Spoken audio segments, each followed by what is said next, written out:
The following is a production of DallasCowboys.com and the Dallas Cowboys Football Club. How about them Cowboys? Yeah! Go Cowboys! Let's go, baby! Are you ready for a break? Yes. Are you ready for a break? Absolutely. Ready for a break? Yeah, and so much for that. It's time for The Break on DallasCowboys.com We were on a break!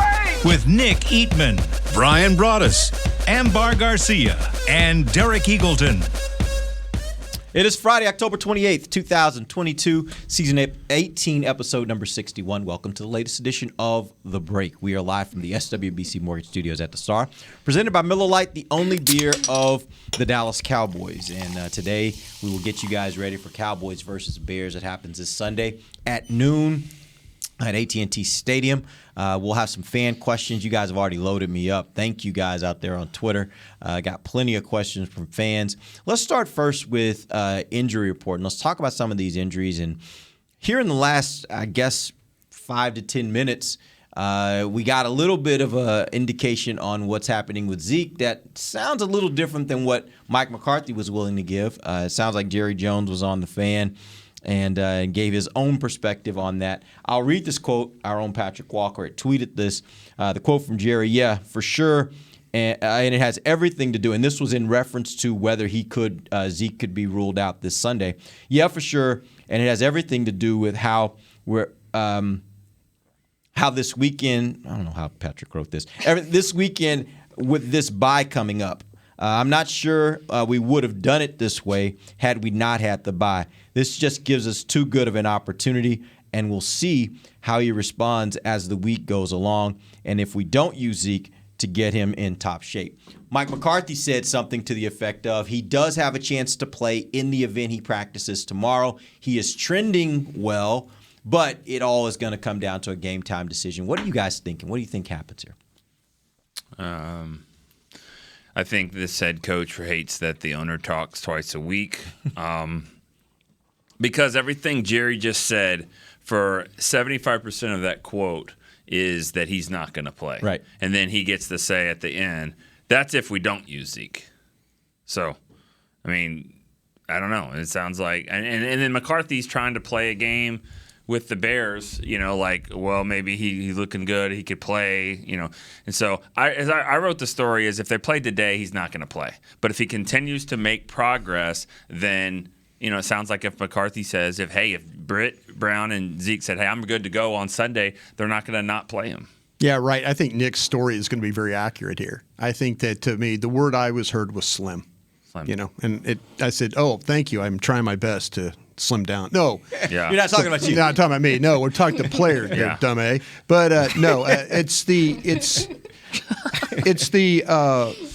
the word, yeah. And Mike, and I think Nick's right. Mike's learning. Mike's been here all these years now, and he's like, oh wait, I have a general manager that actually talks to everybody. I mean, Green Bay, Ted Thompson never talked to anybody about anything. So that's the great thing about working with the Cowboys. You got an owner that gets out there, a general manager gets out there and lets the fans know what's going on. But in this case, I was told the word slim. So I'd stick with your story. I think Today? you're going to be in good shape. Slim today? Slim today. Because I think Slim is about 30 minutes ago. Okay, yeah, and that's interesting because when you look at what he did, Wednesday didn't do anything. Thursday came out there for the cameras and did some stuff, bounced around, is what McCarthy said, and then see how it goes today. But I think it's one way to go. Man, bye week, you got the bye, or you can look at it and say, got to win this game. Got to win this game, and you're going to play with Zeke, Malik Davis, and Tony Pollard, or you're going to play with Pollard, Malik Davis, and Quadre Ollison. I'd look at that knee, and I'd say, well, what could happen, and I'd use the bye week on another way. You can look at this two ways. I look at the bye week and say, well, if he's still sore, you got the bye week as opposed to the 2 weeks. So yeah. I wouldn't rule it out either. It's funny that we're here sitting trying to guess, but it's Friday. The game is on Sunday. It's not like the game is 5 days away where you think that, okay, that's enough time. You're talking about maybe 2 days where you would know already kind of how that looks. Mike McCarthy talked about it, and he mentioned how in practice, he looked like he was trying to ramp it up and go a little too quick, and they're kind of like, oh, slow down. You're looking good, but slow it down a little bit.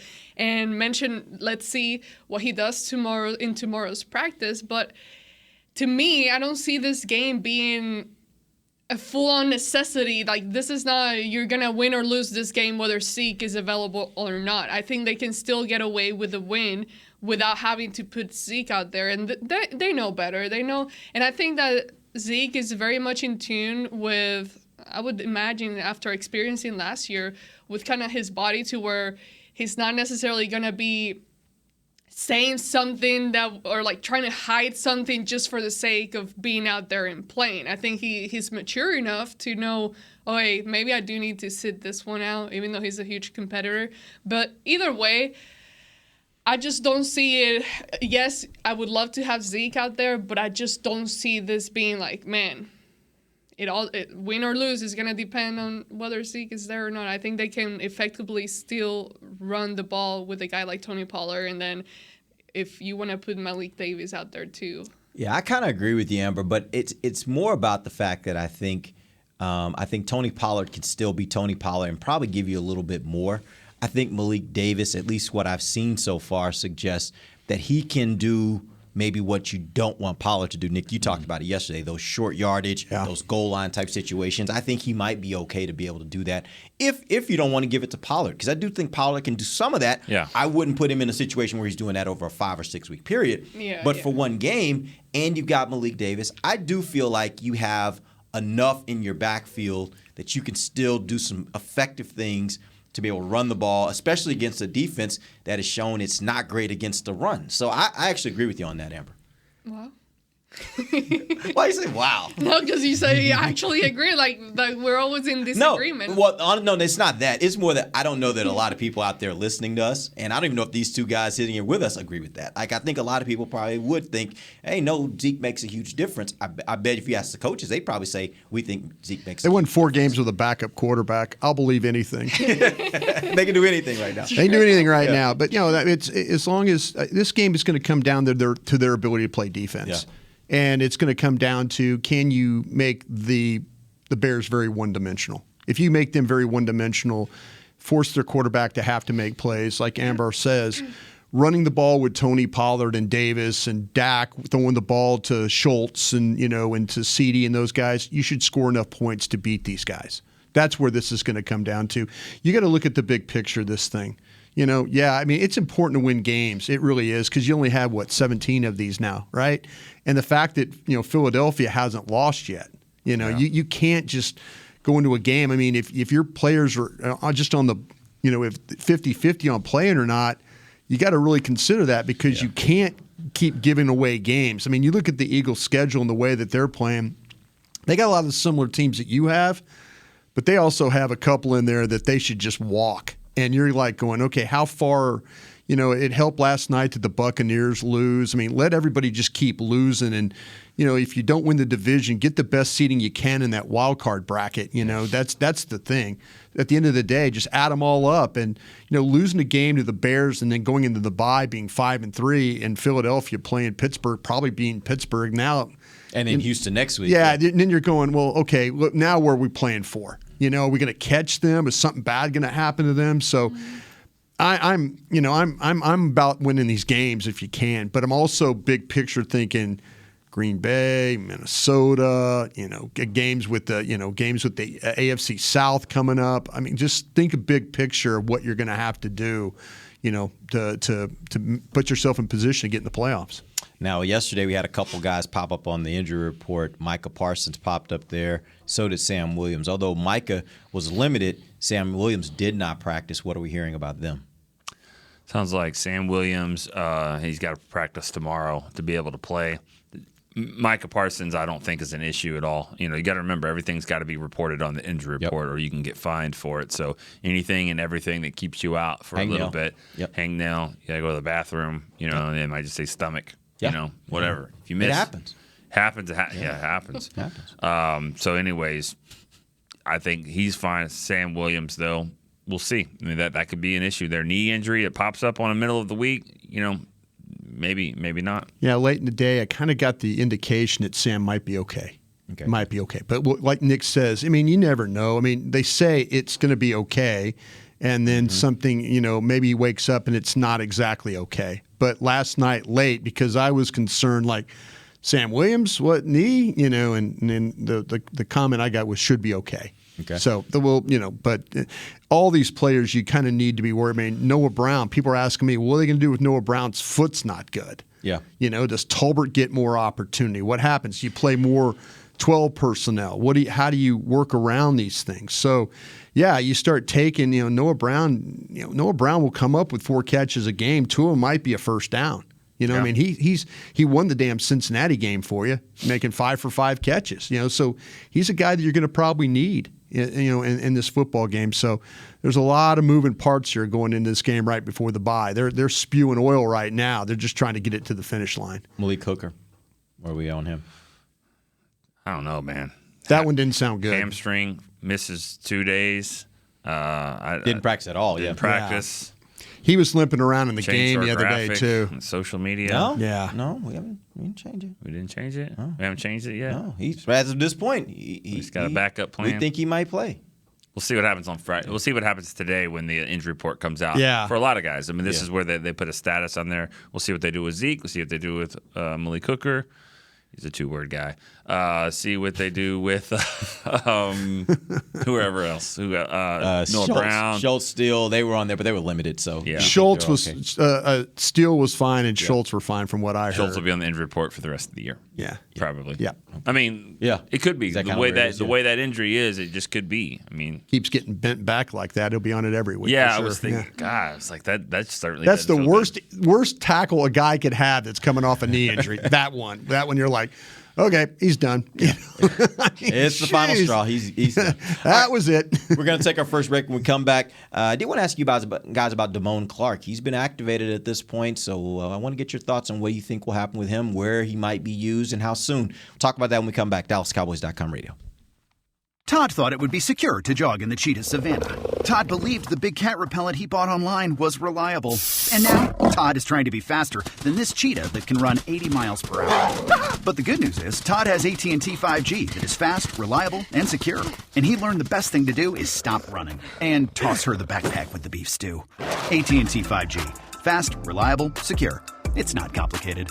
5G requires compatible plan and device. 5G may not be available in your area. See att.com/5G for you for details. What do you call a group of grown men and women with their faces painted silver and blue who get together every week to share a 3-hour-long ritual of jumping, singing, and toasting Miller Lite in 10-gallon hats while yelling, "How about them Cowboys?" You call it Miller Time in Dallas. Here's to the Cowboys. Here's to the original light beer. It's Miller Time. Celebrate responsibly. 2021 Miller Brewing Company, Fort Worth, Texas. Want to use what the pros use? How about the official men's skincare brand of the Dallas Cowboys, Jack Black? Right now, you can get the Jack Black Starter, a curated collection of Cowboys locker room favorites for just $10 with free shipping. The starter includes 4 Jack Black skincare favorites, plus a full-sized intense therapy lip balm. Go to getjackblack.com/Cowboys and use the code word TEAMJB. That's getjackblack.com/Cowboys. The Jack Black Starter, $10, free shipping. When you build, you start with the foundation. And home ownership is a foundation of a stable future. The Bank of America Community Home Ownership Commitment has helped over 34,000 people lay the groundwork so far, with up to $10,000 towards your down payment or 3% of the purchase price, whichever is less. The satisfaction of owning your own place can become a reality. Visit bankofamerica.com/homeowner to learn more. What would you like the power to do? Bank of America N.A. Equal Housing Lender. Credit and collateral is subject to approval. Restrictions apply. This is not a commitment to lend. Back to the break. Come celebrate Emmitt Smith's 20th anniversary of his record-breaking run at the next and final stop of Cowboys Collections on tour. Come hang out at Grapevine Mills Saturday, October 29th from 10 a.m. to 1 p.m. Customized new Emmitt Smith hats, plus see rare Dallas Cowboys archives and original artwork. We'll see you then. Welcome back. Second segment of the break, live from the SWBC Mortgage Studios at the start. The segment brought to you by blockchain.com. And let's talk a little bit about Damone. Let's talk a little bit about Damone Clark. Sorry. What? Sorry, you're good, Chris. You're good. Brian's late. just waiting for you. He's just waiting for you. His hand up. I'm sorry. Yeah, we can't finish the hand up. We can't go to the next part of the show until he hears that ding. So make sure you get that for him. All right, Damone Clark. He got activated this week. He is a draft pick that has been, I think, talked about a lot going back to the draft show by a lot of different shows. I think there's a lot of excitement in seeing him and seeing what he can bring to this team. How much do you guys expect him to play this weekend, and in what kind of role? He's one of those guys I have to see it before I believe that he's going to play. I think, obviously, there's a reason why he's on the roster. They're going to ease him into special teams. It could be this week. I could also see them say, let's hold this off and see, with this game, they want to keep him even more comfortable with what's happening with special teams. I don't know, and they're not going to say it until they throw him out there. It would not shock me if he doesn't play. But, maybe this is the type of game where he can get out there, where his first game is not going to be Lambeau Field against Green Bay. So if he's ready, play him. But, who for who? Who's he coming out for? I mean, that's what I was 14? Ask. Who are you taking out? Jabril Cox? I mean, he doesn't play all the time anyways. Luke Gifford? Yeah, I don't see that happening. They're not gonna take Luke Gifford off the field for him for special teams. Yeah, So I don't know about that one. Or maybe you don't bring up Quadre Ollison and you just have two running backs, and then your third guy is going to be a lot of special teams anyways. So maybe he's there, and you just hold your breath and hope that nobody gets hurt at running back. Yeah, you might be in a situation too where with your you mentioned with your running backs, your third running back usually plays as that special team guy. Right. So maybe you're saying, well, yeah, we're not going to dress the third running back. We're just going to go with the two running backs and then we'll dress him. You might be in a situation too. Noah Brown's a big special teams guy for you as well. Right. So all of a sudden, if Noah Brown doesn't dress, there's your switch off for the special teams. So yeah, it's I think you find a way. I think you find a way to get him to play. Just because I think like Nick said, this isn't Lambeau feeling like that. You kind of want to see where he's at, and if he plays, and then you got the bye week. If something comes up, that you can now reevaluate. Like, oh, okay, this happened, or no, I made it through fine.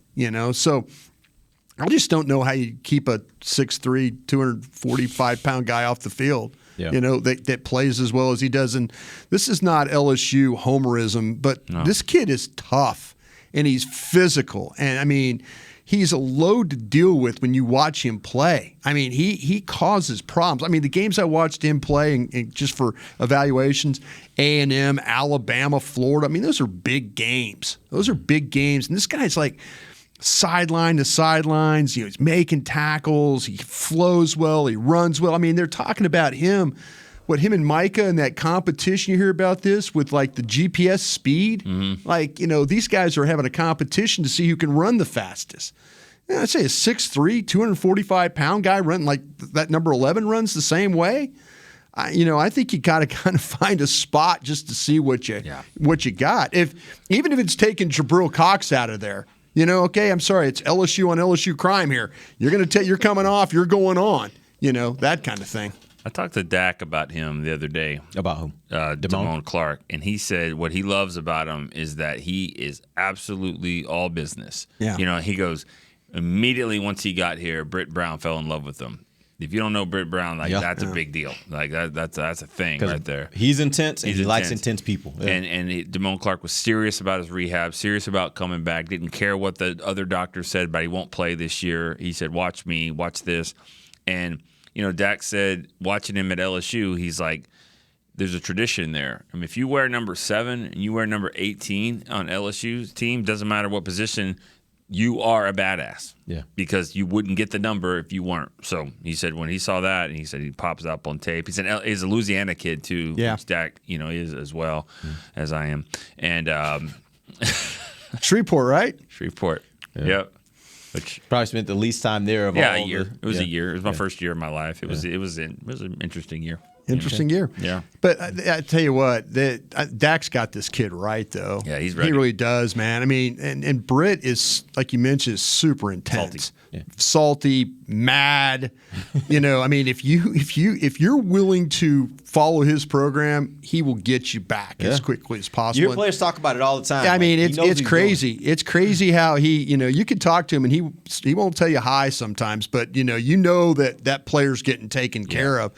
And I think the thing with Clark is, man, and I was going to say this, and it's probably going to sound terrible. He plays with a lot of violence. I mean, a lot of violence. And that, to me, this defense is good and on its way going higher. I think this guy could help you in a lot of ways. You get him out there with a guy that likes to play with some violence. So there's the question. How soon should fans be expecting to maybe see him playing some defense? And obviously, I don't think he's coming in and replacing anybody full-time right now.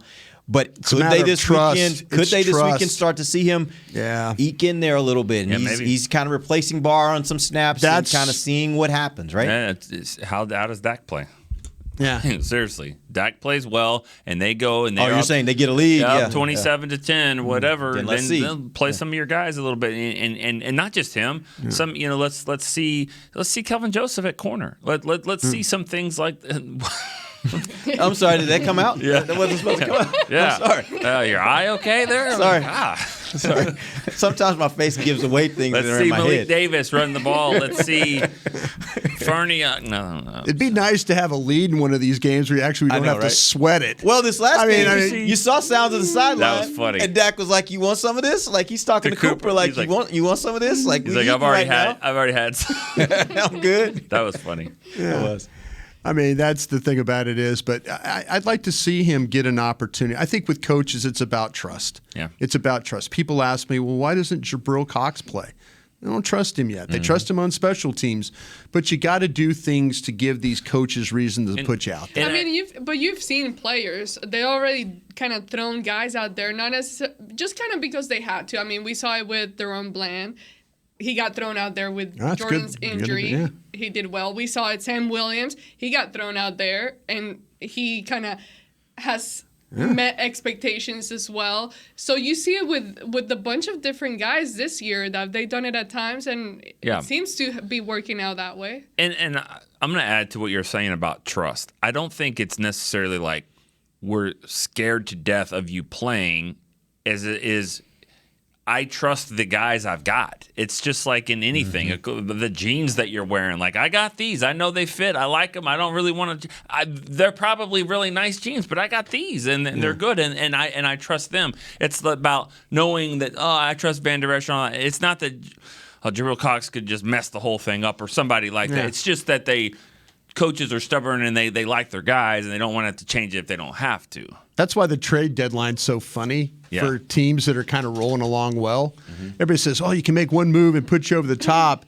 You don't know how hard it is to get a coach to change out players. Yeah. You just don't. Hey, coach, we could bring you this guy. Nah, man, why are we talking about this? My guys are doing good, you know. And coaches are creatures of habit. They just, hey, how can I help you, coach? Dan Quinn will say, you ask a Dan Quinn, and it'll be because I know people that worked with Dan Quinn, and Dan Quinn will say, yeah, bring me a guy. There's a lot of coaches out there like, man, why are you messing with our roster? Don't mess with our roster right now. And that's the hard thing as a personnel guy because you want to do everything in your power to bring on a Damone Clark, and coaches are like, man, we're doing just fine without him right now. Why are we doing this? Right. Yeah, it's about what you know what you have. Like even the warts, you know what those warts are. You can work around them, right? Yeah. You bring in somebody else, you don't know what you're getting. You don't know what you're getting from a personality standpoint, from a culture standpoint, like all those other things. So yeah, I think that makes a huge difference.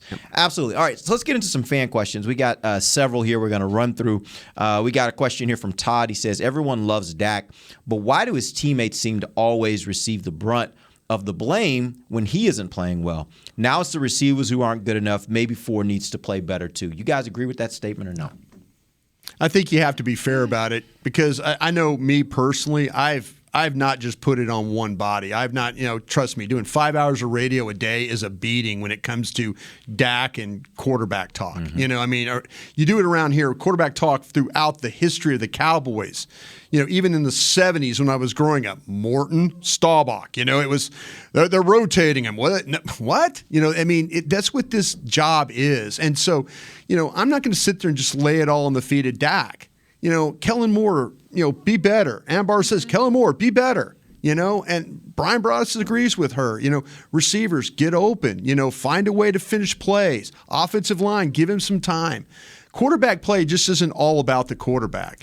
It's about everybody around the quarterback and the people that help the quarterback do his job. And if you bought a new house, you bought a brand new house, and all of a sudden you had the fence starts to fall down. What are you going to do?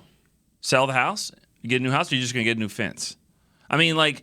You've got the house. You can't change it. You've already invested in there with Dak, so you've got to help him protect it like a fence would do with some pieces around it. You can't sit there. That's the reason why you're like, well, maybe the receivers need to be better. Maybe the line needs to be better, because you're not doing anything at quarterback right now. That's what the guy is. You can complain all you want to about it. People do it on the radio, but they're not invested on the hook for him, so that's what it is. You're not changing it right now, so that's the quarterback. Give him some help. He's had better help than he has right now, and he was better player when he had it. So you can't sit there and just change it all the time. That's why those questions to me are not. You're trying to find the right way to say it, but you just don't. I'm you just don't agree. Disrespect to the question, but I don't. I just think that it's like complaining about it being hot in July. This is what it is, so deal with it. Or move from out of Texas. Or move, or whatever. But but it's like at this point right now,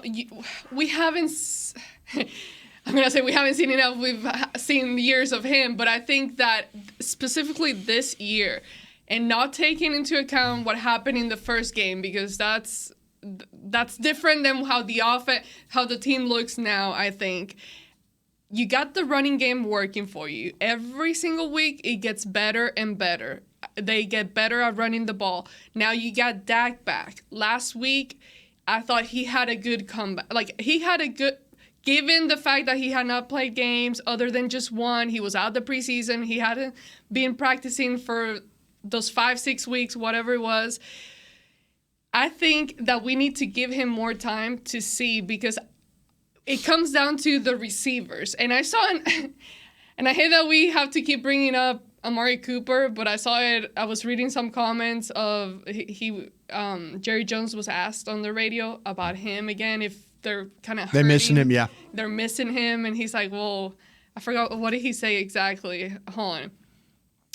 Oh, here it is. Do we want to factor in the fact we haven't had Dak but 2 games? I think we should. That would have mitigated some of your receiver production without question. So I think you're not comparing apples to apples, which yes and no, because I'm kind of more on the fence of I think they're definitely missing a guy like Amari, but this is what you got. So how do you get better with what you have? And we talked about the schemes. How do you position your receivers to be open and separate how do you work better? them open? Yeah. And I think it comes down to that, because we saw, even last week, we saw Dak make some pretty good throws. It wasn't all of them, but we know he has it. He has the arm. We saw him in the red zone kind of take off running. He's using his legs. So now it's just, how do you piece everything together? And I think more so than Dak, the receivers need help right now. Yeah. All right, we're going to take our final break. We'll come back, and we'll get into some more questions. We'll be right back. This is DallasCowboys.com radio. The season is finally here. For months, we've been gearing up to win. Now it's time for the team that performs on any field. United Ag and Turf. With John Deere Zero Turns for mowing, compact tractors for loading, mini excavators for digging, Gator utility vehicles for hauling, implements for grading, hay tools for baling. United Ag and Turf. For winning. the official Ag and Turf equipment supplier of the Dallas Cowboys. Visit UnitedAgAndTurf.com for more. Todd thought it would be secure to jog in the cheetah savanna. Todd believed the big cat repellent he bought online was reliable. And now, Todd is trying to be faster than this cheetah that can run 80 miles per hour. But the good news is, Todd has AT&T 5G that is fast, reliable, and secure. And he learned the best thing to do is stop running and toss her the backpack with the beef stew. AT&T 5G. Fast, reliable, secure. It's not complicated. 5G requires compatible plan and device. 5G may not be available in your area. See att.com/5G for you for details. This sweet! Did you get to work on time? Yeah, but I just realized it's Sunday. Little Sweet says head on home. Dr. Pepper's on its way. So sweet, unique. Baby, there's nothing better. I bet you've probably done something that deserves a Dr. Pepper. Did you invest your nest egg in an NFT? Yeah, and I don't even know what that is. It's a non-fungible token. Everyone's done something that deserves a Dr. Pepper. When you build, you start with the foundation. And home ownership is a foundation of a stable future. The Bank of America Community Homeownership Commitment has helped over 34,000 people lay the groundwork so far, with up to $10,000 towards your down payment or 3% of the purchase price, whichever is less. The satisfaction of owning your own place can become a reality. Visit bankofamerica.com/homeowner to learn more. What would you like the power to do? Bank of America N.A. Equal Housing Lender. Credit and collateral is subject to approval. Restrictions apply. This is not a commitment to lend. Back to the break. Head to AT&T Stadium tomorrow, October 29th, to experience Rally Day presented by SeatGeek. Get ready to cheer on your Cowboys with tours of AT&T Stadium, ticket giveaways, games, inflatables, and more. Visit attstadium.com/rallydays for tickets and more information. You're in the final segment of the break, live from the SWBC Mortgage Studios at the Star. We are presented by Miller Lite, the only beer of the Dallas Cowboys. That's right, the only beer. You all right? But the Cowboys are making some money today. How's that? Tours. We've only had one or two pop by. Tours up there. Right. I mean, the rain isn't slowing anybody down today. Well, if you guys ever want to be able to, I'm talking to folks out there listening, if you ever want to be able to get an autograph from Nick or Brian, take one of the tours. It's a good chance if you get in a tour. I walked in with the tour today. Yeah, you might be able to just literally. And actually, I heard something the other day, and this is typical Jerry. There was a tour going on. Jerry walks past the tour, and the people are kind of like, "Oh, that's Jerry." And Jerry just stops and is like, "Hey, I got a story for you guys." And he sat there and starts telling a story.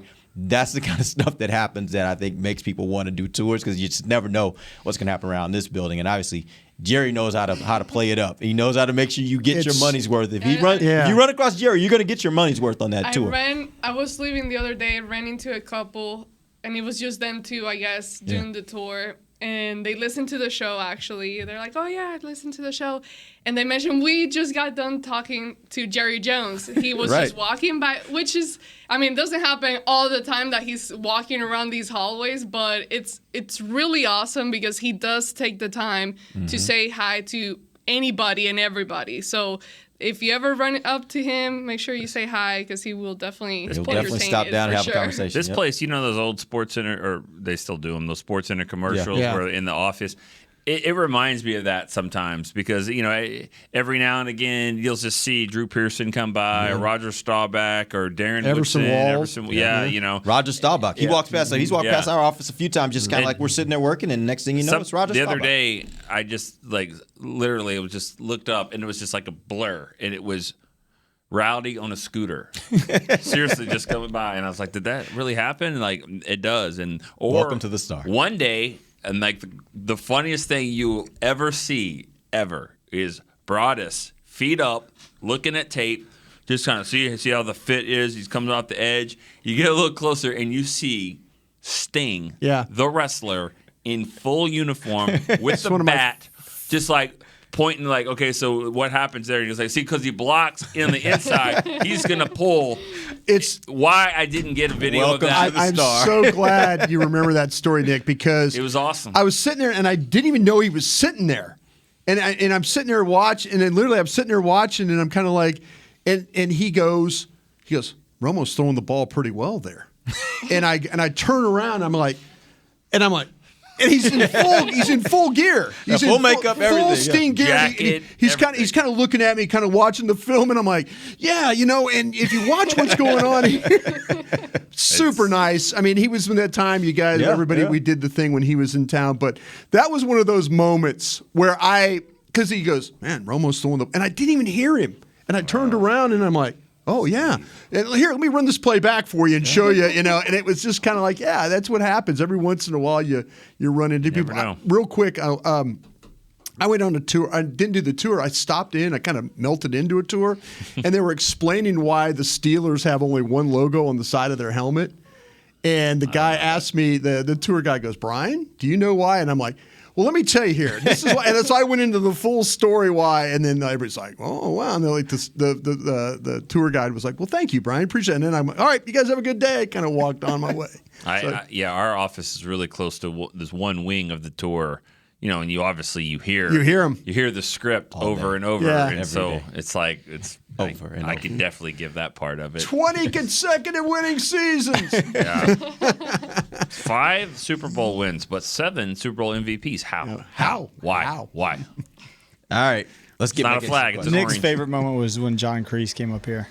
With who? There's no doubt. When Kreese from Karate Kid, Cobra Kai. He came up. I remember that. Nick was like, oh my god. And he gave me this picture and he autographed it and he goes, "Do you know what scene this is from?" And I'm kind of like, come on. And then I gave the line back to him with the same kind of voice, whatever. And he was like, "You're creepy." Because there was a part in there and I was like, I know the line, and I said it. And I go, "It'll be open season on him and you." He goes, "You've seen this movie. You're creepy." Whatever. Thank you. You're like, thank you. Thanks. Thank Awesome. you. All right, let's jump back in some questions. We got to get these guys ready for Cowboys versus Lions. Sean Cunningham. Bears. I'm sorry. Jesus, yeah, Bears. Sorry. So Sean Cunningham asks, with Noah Brown's lack of practice this week, assuming he doesn't go, do you see Kellen and Mike using more 12 or even 13 personnel groupings due to the unproven nature of the wide receiver group as you look at the 4th, 5th, and 6th wide receivers? Sure. I mean, I could see more tight ends there. I mean, because that also helps you run the ball like you want to do. Absolutely. But man, it's more pressure on CD. Who am I missing? Could this be a game that gets Gallup going? Because, I mean, Maybe. Obviously to get 2 targets last week, no catches. Turpin. Yeah. Just keep pounding on the table. Turpin. Yeah, do you think this is a game where maybe Gallup... Gallup, and if you want him to get it to Turpin. Because all you have to do is not wrong. All you have to do is hand the ball. Because I'm just asking you to hand it to Turpin. Yeah. Or fake it to him. Yeah, I think to me their secondary, they're legitimate pass defense. And so if they're going to let you run the football, by all means, I'll just give me a game where they're converting 3rd downs and they're finding a way to win in the red zone and play good defense if that's what it takes. But yeah, I think more 12 personnel, and you're right though. You got to find a way to get and I'm not just talking about throwing him a screen, just legitimately get him the ball down the field. Gallup? Yes, Gallup. Yeah. I get Gallup open. I put Turpin in the slot. Seriously, I put Gallup on the outside, and I let Turpin just fly right down the seam of the field. He's got to do it once to scare the safety. Do it the second time, and just fill him in the back. Just come underneath for about 12 yards over the middle. It's going to be there. And if it's not there, then Turpin's hanging out with Rowdy down in the end zone on a deep ball. I mean, like you got to use your speed to help the others. I'm not even asking to give Turpin the ball that much. Seriously. Just use his. You sound like this is not a hard game. It's not. Well, the next play we do make it hard. The next we do play make it that way I too call hard. will be the first. We do. I get that. I'm just saying, way if too you've hard. got a speed element, use it so you can get the other guys open. That's the one thing he's got. I'd be afraid to throw him the ball on a deep ball. I'd be afraid to throw that to him. I don't know if he can catch it. I wouldn't be afraid. I'd give it a shot. I mean, you don't know until you do it, right? Right. Yeah. Do it. I mean, I don't know, but I know that if he catches it once, then the defense really has a problem. Well, I will tell you this: what I know about Michael Gallup is, you give him some balls deep, he's probably gonna make some of those catches. Oh yeah. So I'm just like, give that a shot. Like, do something is proven that they just can't seem to get going right now. I had a story I was gonna tell you on the break. Forgot. You can't say it on there? No. Then why say anything at all? He's setting us up so that after the show's over, he's like, he's going to I got to tell you something about Gallup. Oh, sorry. Okay. Sorry, fans. Y'all won't know the Can story. I use it on the radio, Nick? I got to tell y'all a story after Brian leaves. All right, next question. But Ernie you know says, what? Back to Michael. I mean, it can be worse than what it was last week. True. Well, 0. True. You can't get worse than that. I mean, unless they have 0 targets, then it's even worse. But I don't think they'll go there. There's always a chance for it to be even worse. Yeah. But my point is, I was very, very looking forward to last week just seeing Dak with the combination of CD and Michael Gallup in there, and then add Noah Brown as well. But it wasn't anything. So if that was the starting point, my hope is that it can only get better because how do you not get the ball to a guy like Michael Gallup or even CeeDee Lamb? I mean, we've seen them do quarterback. it. Also, back to Dak. Back to Dak. All right. Question from Ernie: can you see Dallas calling this game differently if Zeke is out? Calling it differently. I don't see it differently. Not really. No, I mean, like you say, it's going to be about because they've done a great job. They got 27 carries out of both backs last week. Are you going to get 27 carries again this week? Maybe not. Maybe in the way of, especially you got two issues. If you're going to play more 13 personnel or 12 personnel, maybe those guys are used to help block more than you would if you had Zeke out there. Maybe you're going to chip a little bit, but I don't think it'll be a night and day difference there. No, I mean, if for all the folks that like to see Pollard get a good opportunity, here's your chance. Likely, I'm going to say this. I don't know how close we are to the picks here. Pretty soon here, but if the Cowboys defense doesn't get a turnover in this game, they're going to lose. That's why I feel about this. What? Really? Yeah. If they don't get a turnover, think about the game. They was 10-6. They were up 10-6. It was 24-6 because of the turnovers that the defense got, short field, touchdown, all that. But if they don't get a turnover in this game, that means the Bears are moving the ball. That means the Bears are running the ball, I would think. And I don't think the offense is good, especially with banged up offense. They got to get a turnover to get short fields, or they're not going to win. I really believe that. And I think they will, though. I mean, I think they will get turnovers. I don't really agree with that, but that's I fine. mean, this is a good chance because you talked about the quarterback, how he can drop the ball. He can cough it up, yeah. That's your hope, yeah. Well, yeah, it's not. It's even not when he's likely running, they're he gonna can go cough game it. without a turnover. That's my point. Yeah. I think that's what I'm really saying is if you don't force the Bears into what they normally do, if they play above themselves, that means because what are they doing? 3 and out. I mean, if they run the ball 3 times and keep running, they're probably going to score on you. And I don't think this offense is going to score enough to not take advantage of it. So I think they will get turnovers, but if they don't, I think the Bears win. All right, let's go ahead and get to our predictions then. Let's see what you guys think is going to happen this weekend. Nick, you gave us what you think has to happen for the Cowboys to lose. So I think do you actually think is going to happen? I think the Bears will turn the ball over a little bit and a couple times, and I think the Cowboys will take advantage of it. I think they're a better team, and I do think that they're going to force Fields into throwing some picks or fumbling the ball or whatever. I think the Cowboys win 27-16. All right, Amber. Okay. I mean, just like most weeks, with the exception of the Eagles, I think the defense is going to do what they need to do. I do think the Cowboys offense will score some touchdowns, similar to last week. They will be able to run the ball, and I think Dak will have a better game than what he did even last week. So Cowboys win at home. I would say 30. Why not? Yeah, 30 points and 17 or something like that. Yeah, I think this is going to be the quickest game in the history of Dallas Cowboys football. Yeah. I mean, both teams. And last week was a fast game. Yeah, and we were going on a pregame like, oh, wait, it's a 3-hour and 30-minute postgame show. I'm like, well, what are we doing here? This is going to be a quick game. Both teams are going to try and run the ball. Tony Romo said it on the broadcast with the Lions. He was talking about Buffalo and Kansas City. Both teams kind of keep things going, kind of keep moving.